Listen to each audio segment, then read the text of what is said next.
Hugues et Fraternité, petite vidéo à l'arrache comme d'hab. Suite à l'interview d'Étienne Chouard que j'ai maté la semaine dernière, je réfléchis où il prenait l'importance que le peuple écrive soi-même la Constitution. Je réfléchissais à ça cette semaine. Ça m'a posé pas mal de problèmes parce que j'ai un gros problème avec tout ce qui est la loi et l'ordre depuis très longtemps. Avec tout ce qui est. Avec toute forme d'autorité, quelle qu'elle soit.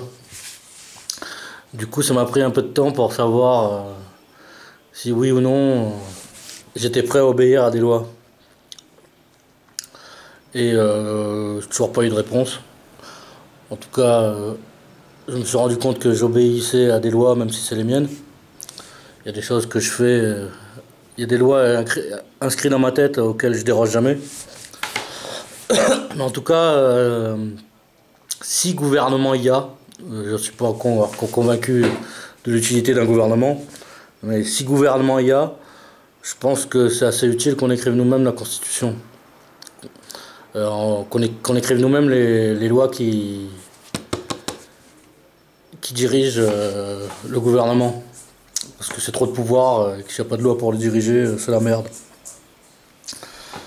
Et je me suis rendu compte aussi de la difficulté d'écrire des lois. Ça m'a pris la tête vachement en fait. Surtout quand tu es tout seul. Je pense qu'à plusieurs ça doit être plus facile. Et voilà. J'ai pas réfléchi grandement sur beaucoup de lois. Il y en a trois qui me sont venus d'instinct immédiatement. C'est la gratuité de tout ce qui est école ou soit médical. La gratuité, enfin l'obligation que ce soit gratuit, qu'il soit impossible de faire des écoles privées ou des cliniques. Je pense que ça crée de l'inégalité. Qu'au final, si il y avait le choix entre l'hôpital public et l'école publique, je pense que ça améliorerait vachement les choses. Parce que là, au final, on a le droit à des cliniques ou à des écoles privées où ceux qui ont des sous, ils vont dans les trucs privés. Ceux qui n'ont pas de sous, ils vont dans les trucs publics. Du coup, les trucs publics, c'est sans sous. Bon, sur le mode de financement, des écoles ou des hôpitaux, j'ai pas réfléchi aussi loin, j'avoue.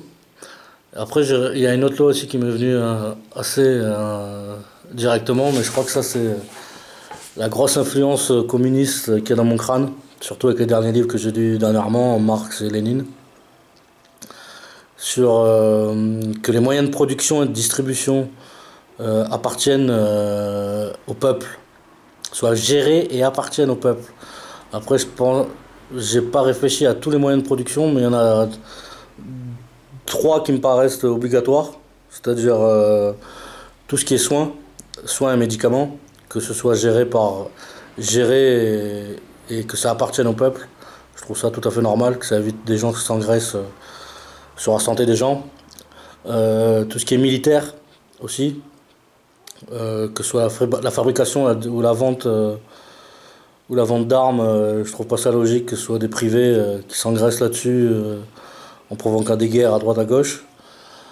Après la troisième, ça m'a posé un petit problème d'instinct, elle me paraît juste. C'est sur que les moyens de production et de distribution de l'alimentation soient gérés et appartiennent au peuple.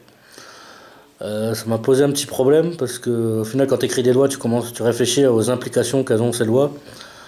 Et même si globalement cette loi me va, ça m'a posé un petit problème parce que poussé à l'extrême, ce qui n'est pas le cas pour les armes et les médicaments, je trouve que c'est pas le cas. Et pour ce qui est de l'alimentation, pousser à l'extrême cette loi, ça peut aussi finir à que plus personne n'aura le droit de planter un oranger, un pommier sans autorisation globale. Voilà, petite vidéo à l'arrache sur la difficulté d'écrire des lois. Hugues et Fraternité tout le monde.